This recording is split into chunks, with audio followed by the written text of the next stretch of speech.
మీరు పొట్టేలు business start చేయాలి అనుకున్నా లేకపోతే ఆల్రెడీ మీరు స్టార్ట్ చేసున్న కొన్ని విషయాలైతే మీకు ఖచ్చితంగా తెలిసి ఉండాలి. ఇలా ఏమీ తెలియకుండా డైరెక్ట్ గా పొట్టేలను తీసుకొచ్చి మా దగ్గర నష్టపోయిన వాళ్ళని నేను చాలా మందిని చూశాను. నా అనుభవంలో నాకు తెలిసిన కొన్ని విషయాలని మీకు ఇప్పుడు చెప్తాను.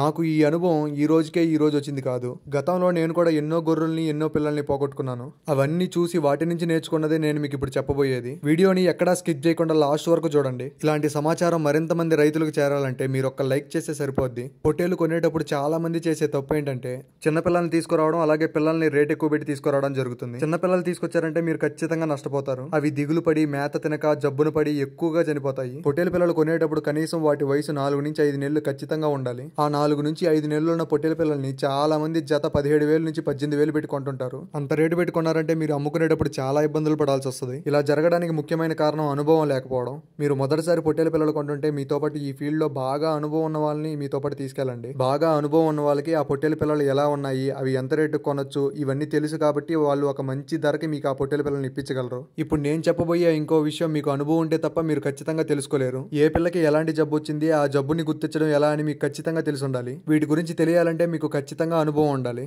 అందుకే నేను మీకు చాలా వీడియోస్ లో మీరు కొత్తగా పొట్టేలు బిజినెస్ స్టార్ట్ చేస్తా ఉంటే మీరు తక్కువతో స్టార్ట్ చేయమని చెప్పి చెప్తా ఉంటాను. అలా తక్కువతో స్టార్ట్ చేశారంటే మీకు ఒక ఎక్స్పీరియన్స్ అనేది వస్తుంది. జబ్బుల గురించి కానీ పొట్టేలు గురించి కానీ. ఒకటేసారి అనుభవం లేకుండా ఎక్కువగా తీసుకొచ్చారంటే మీకు ఆ జబ్బుల గురించి వాటి గురించి తెలియక ఎక్కువగా నష్టపోవాల్సి వస్తుంది. తక్కువ పిల్లలతో స్టార్ట్ చేశారంటే మీకు జబ్బుల గురించి వాటి గురించి తెలుస్తాయి. అలాగే ఏవైనా చనిపోయినా కూడా తక్కువ నష్టం ఉంటుంది, ఎందుకంటే తక్కువ పిల్లలు కాబట్టి. మీకు అందులోంచి వచ్చే ఎక్స్పీరియన్స్ తో నెక్స్ట్ బ్యాచ్ ని ఇంకా బాగా చేసుకోగలుగుతారు. కాబట్టి కొత్తగా పొట్టేలు బిజినెస్ స్టార్ట్ చేయాలి అనుకునే వాళ్ళు తక్కువ పిల్లలతో స్టార్ట్ చేయండి. ఒకటేసారి కొండని కొట్టాలని మాత్రం అనుకోకండి. అలాగే చాలా మందికి ఇంజెక్షన్ వేయడం కూడా రాదు. ఈ జబ్బుల గురించి ఇంజెక్షన్ల గురించి ఇవన్నీ తెలియాలంటే మనం ఏం డాక్టర్ చదవాల్సిన అవసరం లేదు. ఇవన్నీ కేవలం అనుభవంతోనే వస్తాయి. మీరు ఒక ఇంజెక్షన్ వేయాలి అనుకున్నప్పుడు ఆ బాటిల్ పైన ఖచ్చితంగా రాసి ఉంటుంది స్కిన్ కి వేయాలా లేకపోతే మజిల్కి వేయాలా అని. ఖచ్చితంగా మనం ఆ బాటిల్ పైన ఉన్న దాని ప్రకారమే వేసుకోవాలి. కొన్ని యాంటీబయోటిక్స్ చాలా పవర్ఫుల్ ఉంటాయి. మనం కండకేయాల్సింది స్కిన్ కేసామంటే అవి బాగా డ్యామేజ్ అయిపోద్ది అక్కడ. కాబట్టి ఇలాంటి చిన్న చిన్న విషయాలు కూడా మనం చాలా జాగ్రత్తగా చూసుకొని వేసుకోవాలి. అలాగే డోసేజ్ కూడా మనకు ఆ బాటిల్ మీద రాసి ఉంటుంది. పిల్ల వయసును బట్టి బరువును బట్టి మనం డోసేజ్ చేసుకోవాలి. ఈ ఇంజెక్షన్లు వీటి గురించి మీకు అంతగా తెలియకపోతే ఖచ్చితంగా మీరు డాక్టర్ చేత వేయించుకోండి. ఎలా పడితే అలా వేశారంటే ఆ ఇంజెక్షన్ పోయి నరాన్ని తగిలిందంటే కాళ్ళు చచ్చిపడిపోతాయి. మీరు కొత్తగా స్టార్ట్ చేస్తున్న వాళ్ళైతే ఏదైనా జబ్బుల గురించి కానీ ఇంజెక్షన్ల గురించి డాక్టర్ ని కాంటాక్ట్ అవ్వండి.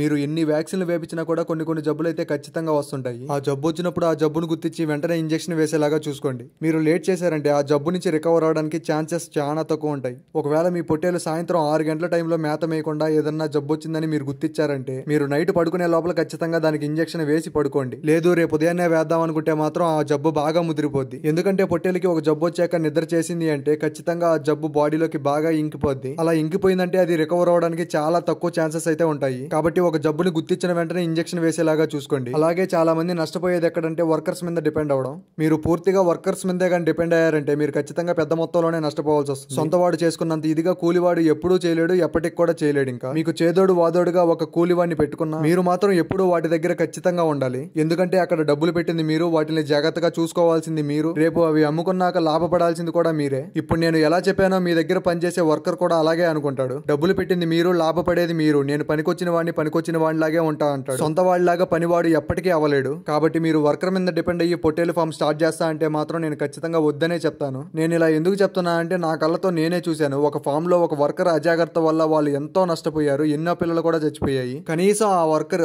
ఒక పిల్ల తినలేదు, ఆ పిల్లకి జబ్బు వచ్చిందని కూడా చెప్పేవాడు కాదు. పొలానికి తీసుకెళ్లేవాడు, తీసుకొచ్చేవాడు. ఇలా ఎందుకు చేస్తున్నావు, ఒక పొట్టేలు తిన్నప్పుడు మాకు చెప్పాలి కదా అని ఓనర్స్ అడిగితే పక్క రోజు తింటదిలే అని చెప్పలేదనేవాడు. ఆ వర్కర్ కి ఎక్స్పీరియన్స్ లేదా అంటే ఎక్స్పీరియన్స్ కూడా ఉంది. కేవలం అతని యొక్క నిర్లక్ష్యం వల్ల వాళ్ళు ఎంతో నష్టపోవాల్సి వచ్చింది. మీకు చేదోడు వాదోడుగా ఒక వర్కర్ మాత్రం పెట్టుకోండి, కానీ పూర్తిగా ఆ వర్కర్ మీదే మాత్రం డిపెండ్ అవ్వకండి. ఇవన్నీ నేను చూశాను, అనుభవించాను కాబట్టి మీకు చెప్పగలుగుతున్నాను. కొంతమంది మనకి మెసేజ్ చేశారు, కామెంట్ చేశారు, వీడియోలో చెప్పినంత ఈజీ కాదు పొట్టేలు పెంచాలి అంటే అని. నేను వీడియోలో ఎంత ఈజీగా చెప్పగలుగుతున్నా అంటే దాని వెనకాల చాలా కష్టమే ఉంది. గతంలో నాకు జరిగిన సంఘటనలు, అనుభవం లేకుండా నేను పడిన కష్టాలు ఇంకెవరూ పడకూడదని ఇలాంటి వీడియోలు చేస్తున్నాను. మాకు ఈ పొట్టేలు బిజినెస్ లో ఇప్పుడు వచ్చిన సక్సెస్ ఈ రోజు ఏం రాలేదు. గతంలో ఎన్నో ఆటుపోట్లు పడ్డాకే ఇప్పుడు ఈ స్టేజ్ లో ఉన్నాం. నా జర్నీలో నేను నేర్చుకున్న వాటి గురించే మీకు ఇప్పుడు చెప్పగలుగుతున్నాను. అంతేగాని డైరెక్ట్ గా వచ్చేసి అయితే మాత్రం చెప్పట్లేదు. నాకు ఉపయోగపడింది నలుగురికి ఉపయోగపడాలని జాబ్ చేసుకుంటూ ఖాళీగా ఉన్న టైంలో ఇలాంటి వీడియోలు చేసి పెడుతున్నాను.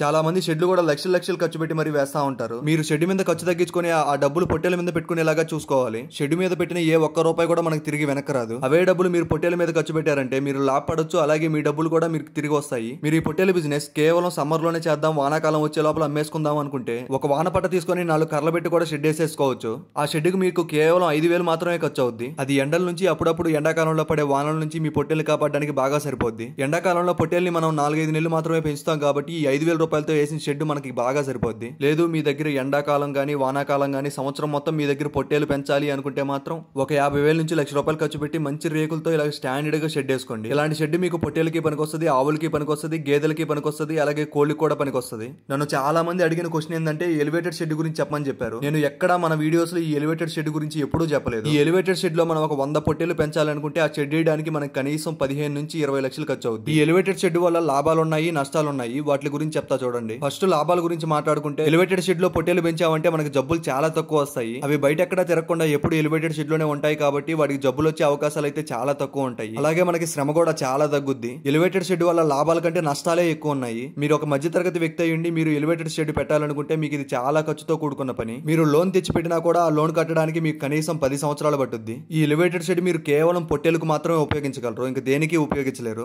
ఒకవేళ ఫ్యూచర్ లో మీరు పొట్టేలు తీసేసి బర్రెలు కానీ ఆవులు కానీ పెట్టుకుందాం అనుకుంటే ఈ ఎలివేటెడ్ షెడ్ వాటికి అస్సలు పనికిరాదు. అప్పుడు మీరు షెడ్ ని మళ్ళీ రీమోడల్ చేయాల్సి వస్తుంది. అప్పుడు మళ్ళీ తిరిగి మీకు ఖర్చుతో కూడుకున్న పని. కాబట్టి మీరు ఎలివేటెడ్ షెడ్ వేయాలనుకుంటే మాత్రం 100 సార్లు ఆలోచించుకొని మీరు షెడ్ వేయండి. నా సజెషన్ అయితే మాత్రం నేను ఇలాంటి రేకుల షెడ్ వేసుకోమంటాను. షెడ్ మీద ఖర్చు ఎక్కువ పెట్టి ఫ్యూచర్ లో మాత్రం బాధపడద్దు. పొట్టేలు తీసుకొచ్చినప్పుడు మనం వాటిని ఒక నెల రోజులు మాత్రం చాలా బాగా చూసుకోవాలి. మీరు ఆ నెల రోజులు చూసుకునే దాన్ని బట్టే మీకు లాభాలు నష్టాలు అనేవి డిపెండ్ అయి ఉంటాయి. కేవలం నెల రోజులు చూసుకుంటే చాలా, మిగతా రోజులు చూడడం అవసరం లేదా అంటారా? స్టార్టింగ్ నెల రోజుల్లోనే మీకు బరువు తగ్గడం, పొట్టేలకి జబ్బులు రావడం ఎక్కువగా జరుగుతుంటాయి. ఎందుకంటే మీరు వాటిని అమ్మ దగ్గర నుంచి వేరు చేసి మరీ తీసుకొస్తారు కాబట్టి అవి బాగా దిగులు పడతాయి. దానికి తోడు మీరు మేత దానా సరిగ్గా అందించలేదంటే అవి బరువు తగ్గిపోతాయి. ఆ బరువు తగ్గిపోవడంలో అవి బాగా బొచ్చు బలిసి అలాగే పొట్ల కూడా పట్టేస్తాయి. ఒక్కసారి స్టార్టింగ్ లో పొట్టేడు బిల్ల మన దగ్గరికి వచ్చి బరువు తగ్గింది అంటే అది మళ్ళీ బరువు పెరగడానికి చాలా టైం తీసుకుంటది. ఈ టైం టేకింగ్ ప్రాసెస్ లో బాగా ఖర్చులు ఎక్కువ అయిపోతాయి మీకు. అలాగే మీరు వాటిని అమ్ముకున్నప్పుడు లాభాలు తక్కువ రావచ్చు, అసలు రాకుండా కూడా పోవచ్చు. కాబట్టి మీరు స్టార్టింగ్ లో వాటిని బరువు తగ్గకుండా చాలా బాగా చూసుకోవాలి. ఒక్కసారి అవి మన వాతావరణానికి అలవాటు పడ్డాక ఒక రోజు మేత తక్కువైనా ఎక్కువైనా కూడా అవి అడ్జస్ట్ చేసుకుని వెళ్ళిపోతా ఉంటాయి. నేను ఈ పొట్టేల్ని పిల్లలు అని ఎందుకు అంటానంటే మనం వీటిని చిన్న పిల్లలు చూసుకున్నట్టు చూసుకోవాలి. మనం వీటిని ఎంత జాగ్రత్తగా చూసుకుంటామో అవి కూడా మనల్ని అంతే జాగ్రత్తగా చూసుకుంటాయి. ఒక బిజినెస్ లో మనకి లాభాలు నష్టాలు అనేవి సర్వసాధారణం.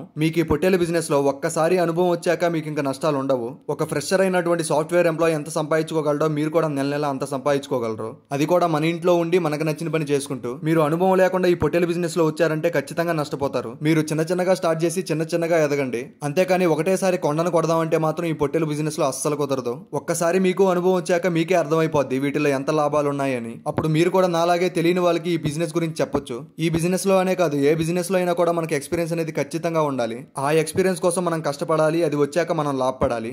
వీడియో నచ్చితే మాత్రం లైక్ చేసి హైప్ చేయడం మాత్రం మర్చిపోకండి. ఇలాంటి మరిన్ని ఇంట్రెస్టింగ్ వీడియోస్ కోసం మన ఛానల్ అయితే సబ్స్క్రైబ్ చేసుకోవడం మాత్రం మర్చిపోకండి. Thank you.